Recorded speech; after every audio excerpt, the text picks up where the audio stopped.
Assalamualaikum warahmatullahi wabarakatuh. Ketemu lagi di channel Indra Edu.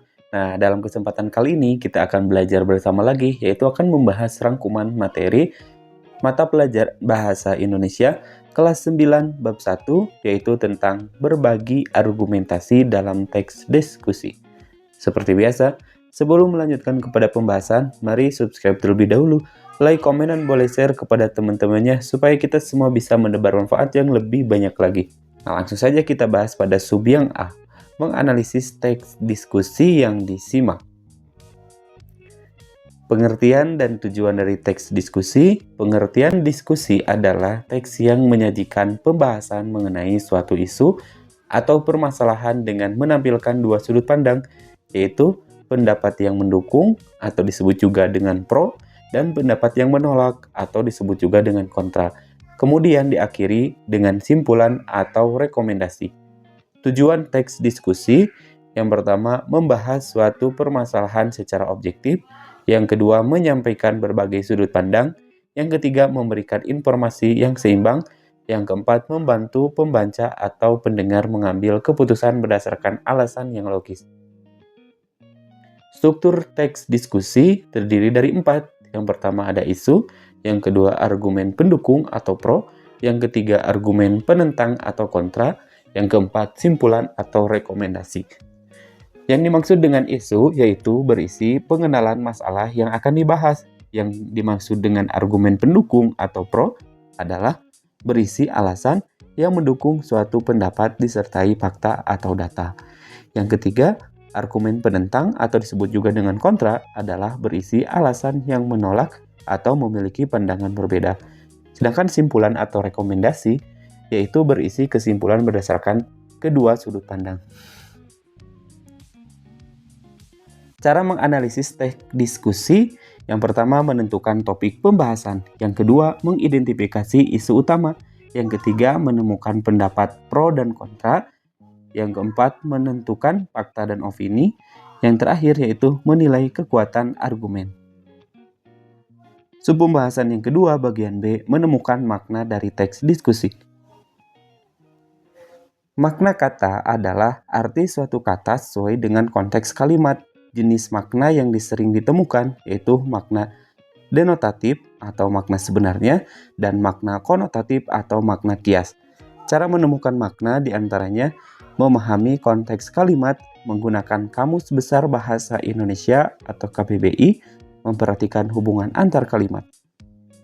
Istilah penting, teks diskusi sering menggunakan istilah seperti argumentasi, opini, fakta, data, bukti, kredibilitas, perspektif, serta kesimpulan. Subpembahasan yang ketiga yaitu bagian C, menginterpretasi informasi dari teks diskusi. Pengertian interpretasi.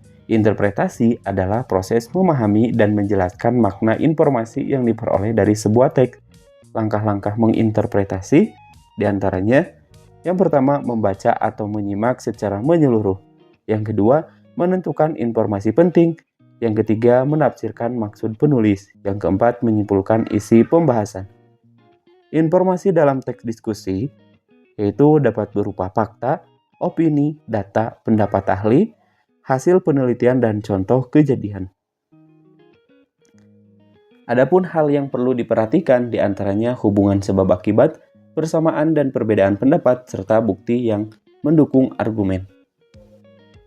Subpembahasan yang keempat yaitu bagian D, mengevaluasi kualitas dan kredibilitas teks diskusi. Pengertian evaluasi. Evaluasi adalah proses menilai kualitas isi dan keakuratan suatu teks. Kriteria teks diskusi yang baik diantaranya, yang pertama isu yang dibahas jelas, yang kedua menggunakan fakta yang benar, yang ketiga argumen logis, yang keempat bahasa baku dan santun, serta yang terakhir adalah kesimpulan sesuai isi pembahasan. Kredibilitas sumber. Sumber yang kredibel memiliki ciri berasal dari ahli, bersumber dari lembaga resmi, data dapat dipertanggungjawabkan, serta informasi terbaru dan akurat. Cara mengevaluasi diantaranya, yang pertama memeriksa fakta, yang kedua membandingkan dengan sumber lain, yang ketiga menilai kelogisan argumen, yang keempat, mengidentifikasi adanya bias. Subpembahasan yang kelima yaitu menulis teks diskusi. Langkah menulis teks diskusi yang pertama menentukan topik, yang kedua mengumpulkan informasi, yang ketiga menyusun kerangka, yang keempat menulis teks, yang kelima merevisi. Menentukan topik artinya pilihlah topik yang menarik dan memiliki dua sudut pandang, serta mengumpulkan informasi yaitu mencari data dari berbagai sumber terpercaya. Lalu yang ketiga menyusun kerangka, maksudnya isi, argumen pro, argumen kontra, serta simpulan.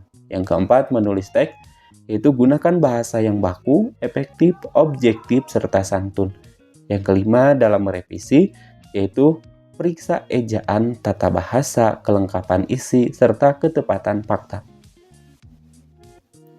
Ciri kebahasaan, kalimat efektif, konjungsi, pertentangan, yaitu tetapi, namun, sedangkan. Konjungsi sebab akibat, yaitu karena, sehingga, dan akibatnya. Kata kerja mental, yaitu berpendapat, menganggap, serta meyakini. Istilah ilmiah sesuai dengan topik. Subpembahasan berikutnya yang keenam, yaitu mempresentasikan argumen dalam forum diskusi. Tujuan presentasi diantaranya yang pertama, menyampaikan pendapat secara jelas. Yang kedua, meyakini peserta diskusi. Yang ketiga, menjalin komunikasi yang baik. Cara menyampaikan argumen diantaranya berbicara dengan percaya diri, menggunakan bahasa yang santun, menyampaikan alasan yang logis, didukung fakta dan data, serta menghargai pendapat orang lain. Sikap dalam forum diskusi diantaranya mendengarkan dengan seksama, tidak memotong pembicaraan, menghormati perbedaan pendapat, memberikan tanggapan secara sopan, serta bersikap objektif.